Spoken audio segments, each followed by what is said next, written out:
Dr. Smith, how are you? I'm good. Tiffany, how are you today? I'm good, thank you.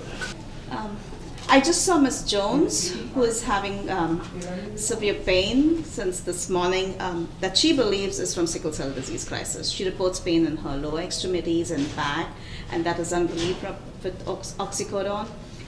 Pain is 8 on 10. Okay, thanks. So I looked her up in the electronic medical record, and it's interesting because I was looking for an individualized pain plan because that's really the best way to treat patients with sickle cell disease is to know what dose works for them and to give them that dose that will help their vaso-occlusive crisis. But the interesting thing with her is that she doesn't have disease, she has trait. So can patients with trait have VOC pain? So that's a great question. What we know is that there's not really a good pathophysiologic reason to explain it.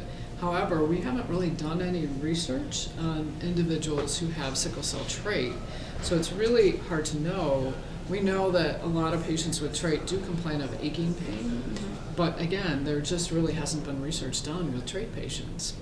Interesting. I know there are different types of sickle cell disease. Can you please explain the different types for me? Sure. So it can be kind of confusing. So around the world, there's different genotypes of sickle cell disease, and there are in the United States there are 4 main types. There's SS, SC, and sickle cell can combine with a different type of hemoglobin disorder called beta thalassemias, and so you can have a sickle beta 0 and a sickle beta plus.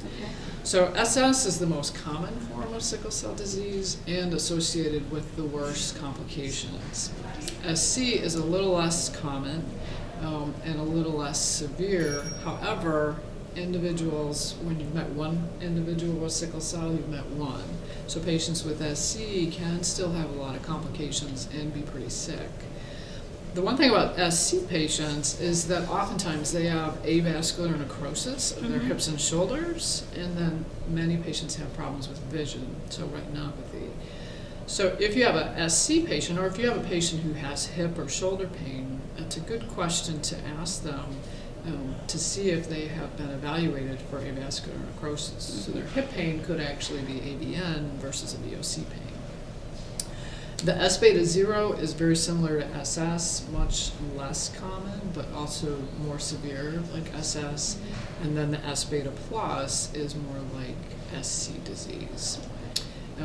But it's always a good thing to ask the patient at some point while you're taking care of them if they know their genotype.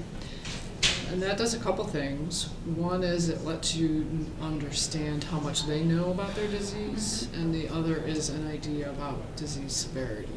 Okay. So what about our patient with VOC?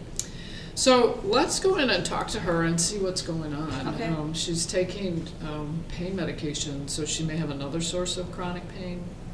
And it's also a good opportunity to ask her what she understands, because it's clear she may think she actually has disease when in fact she really has trait. Okay, that sounds great. Okay, let's go.